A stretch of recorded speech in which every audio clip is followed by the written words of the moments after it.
I believe that every grown adult who wrote an article about 14-year-old Kyler Murray's tweets should be humiliated to the high heavens and ridiculed mercilessly for their incredible loserdom. I want to go into this area. I just wrote a big piece, a couple of thousand words from me and my thoughts about this up at Outkick. But at its most basic level, my belief is this. If we, as reasonable adults, have decreed that children who commit crimes, robbery, assault, battery, theft, you name it, serious crimes. You can steal a car. You can break into a home. You can physically assault someone. That those charges should not follow adults when they turn 18 years old. How can any reasonable human being argue that the tweets that a 14 or 15-year-old kid send should follow them into adulthood? It doesn't make any sense at all. This is wrong. And it has happened over and over again. It happened to Dante DiVincenzo after he won, after he performed so well in the NCAA tournament. And by the way, Dante DiVincenzo got in trouble for tweeting out rap lyrics. Tweeting out rap lyrics. It happened with Josh Allen as he was preparing to get drafted. It happened with Josh Hader, I think it was, while he was pitching in the All-Star game. All of these guys, basically, if you're a famous athlete, they have gone back through your Twitter history back when you were totally not famous and just tweeting with your buddies back and forth, not thinking about the fact that everything was going to be public. And they have decided to turn these into real, legitimate stories. And I just have to say this. We have to stop enabling all of these losers. Think about the kind of person, Scott Gleason, Kevin Hart. Think about the kind of person, and I'm going to get to those guys in a minute. Think about the kind of person who the moment that somebody achieves their greatest level of success of all time, that the first thing you think to do is to go on Twitter and search their name and see if they ever used a gay slur or if they ever quoted a famous rap lyric, and then you turn it by putting it out on social media and tagging people into a story. I find it to be utterly indefensible.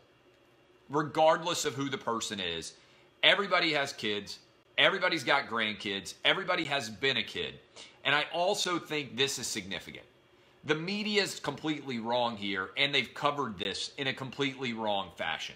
Remember when Josh Hader went out after the tweets came out in the All-Star game, and he took the mound, and the Milwaukee Brewer fans stood up, and they applauded for him?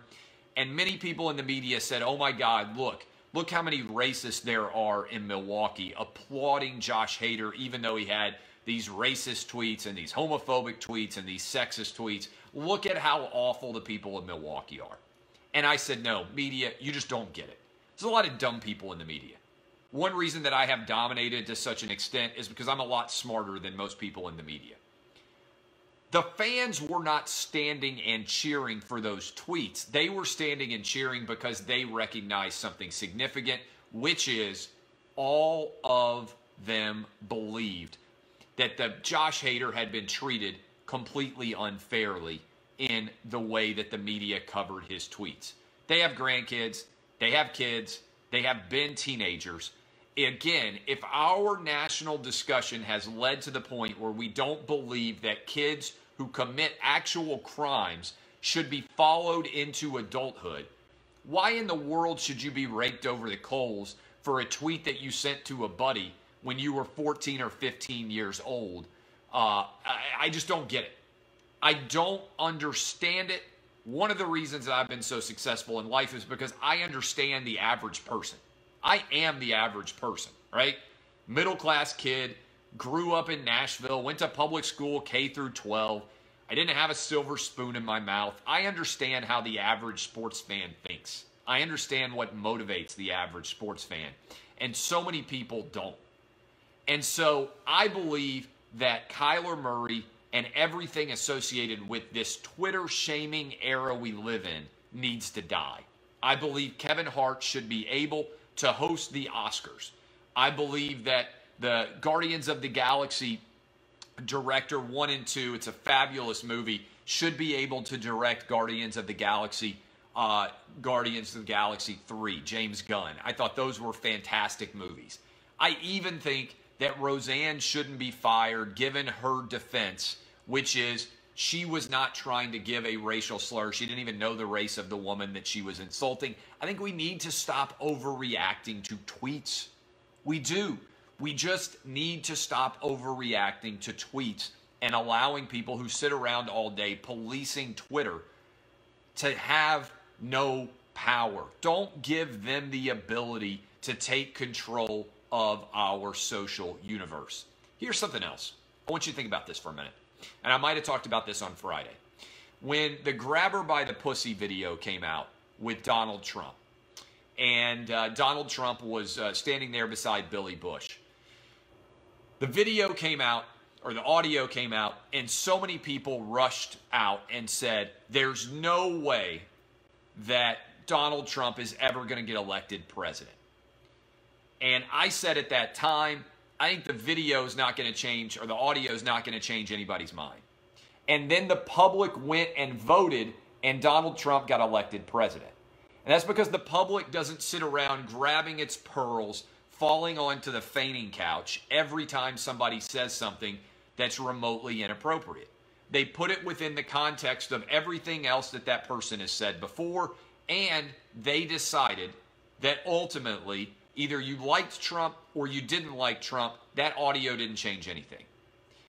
I think is wild about this story is that Billy Bush, who merely stood beside Donald Trump, was fired from the Today Show, and I believe has basically been unable to get employed since. Why is that? Because the media has created an artificial reality for what is acceptable and what is unacceptable when it comes to speech that the nation as a whole does not agree with. Billy Bush just stood beside Donald Trump. How in the world can you fire him from the Today Show? He did nothing wrong. Yet the media has created this artificial sense of what is appropriate and what is inappropriate, and as a result, they have now created such an artificial standard for acceptable behavior for comedians that virtually no comedian in America can actually host the Oscars. Because their standard for what is acceptable and unacceptable speech is so antiquated, artificial, and for lack of a better word, fake, no one is actually able to come out and make be a hosting. It's unbelievable. That story all ties together. I would encourage you to go read my column on the issue. It will make you think a lot, I believe. And share it with your friends and family if you like it. Okay, NFL insanity. And by the way, let me close out by saying this. The place that should be the most aggressive in protecting free speech and creative freedom is Hollywood. Hollywood has turned into the least free speech laden area and the most free speech policing area in the entire country, and most people still don't understand that absurd irony.